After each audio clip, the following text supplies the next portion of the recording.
सबैहरूको जस्तै मेरो नि एउटा साथी थियो जसले आफूलाई साँचो प्रेमी भन्ने ठान्दथ्यो ओहो के चाहियो त्यसलाई यति भएपछि भर्खर भर्खर लपरेकोले हुन्थ्यो लास्टै बिजी जहिले हेरे खाली फोनमै झुन्निरा हुन्थ्यो केटीको मेसेज आउँदा मुहार हुन्थ्यो हसिलो हामीसँग बस्दा नि खाली उनकै कुरा गर्थ्यो फोन आउँदा चुपचुप भनी हामीलाई साइलेन्स बनाउँथ्यो गिद्दी लाग्थ्यो तिनीहरूको फोनमा कुरा सुन्दा हल्ला भयो कि ह्यामुला भन्दै खोज्थ्यो कुना पुरा सपनाको संसारमा डुबिरा हुन्थ्यो याफीमा प्रोफाइल पिक्स मोबाइलमा वालपेपर उसकै राख्थ्यो आम्मामा कस्तो कसम दिएको थियो उसले तिमी भन तिम्रो लागि जुन तारा झारिदिन्छु रे के चाहियो यति भनेपछि केटीको मन जित्न हेर यसरी बढ्दै गयो मायाको सम्बन्ध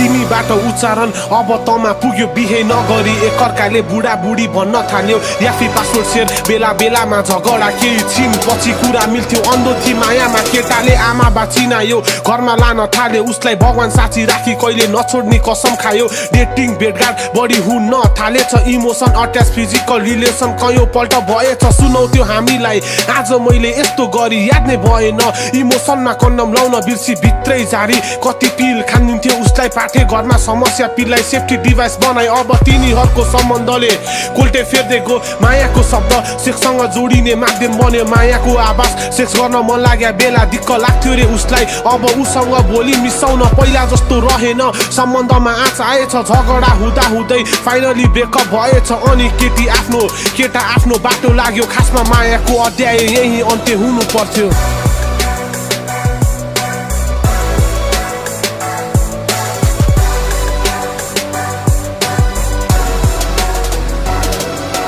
रमाउँदै थिइन् उनी पुराना दिनहरू बिर्सी तर केटो यस्तो निस्कियो धिक्कार छ मुजी पहिला कसैले उनलाई माल भन्दा रिसाउँथ्यो भाउजू बन्साला तेरो बाउ त्यो मालो भन्ने केटो उनलाई सीता चाहिँ पवित्र ठान्थ्यो ब्रेकअप भएपछि उनलाई माल भन्दै हिँड्थ्यो सुनाउँथ्यो सबैलाई त्यो केटीको बारे उनलाई अपनाउने केटा अभागी हो त्यसलाई त मैले कति गरे नम्बर दिन्छु तिमीहरूलाई ट्राई गर गफान स्योर दिन्छे तँलाई दिनौ नयाँ नम्बरबाट आउँथ्यो कल सिम चेन्ज गरिन् बदलेन उनलाई हेर्ने नजर किन यस्तो घटिया व्यवहार देखाउँछ केटाहरूले रिलेसन नहुँदा सोरको परिचय ठान्ने ब्रेकअप भएपछि माल भन्दै उनलाई नराम्रो बनाउन कसैको अधिकार छैन सबैको चाह उनलाई पटाउने गर्ने अनि छाडिदिने नमाने नदिए त्यसलाई ब्ल्याकमेल गरिदिने हुँदै उसको भिडियो इन्टरनेटमा भाइरल भएछ उसको गोपनीयता तमासा बनेछ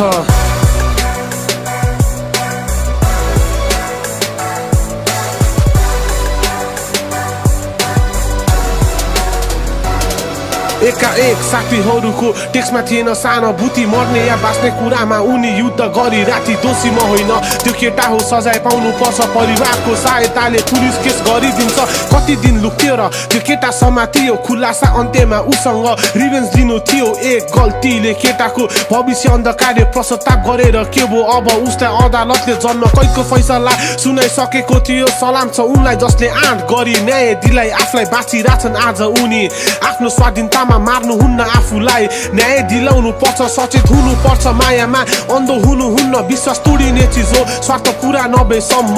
इज्जत नै हो नारीको ठुलो गहना आफूलाई समर्पित गर्नुहुन्न कसैको मायामा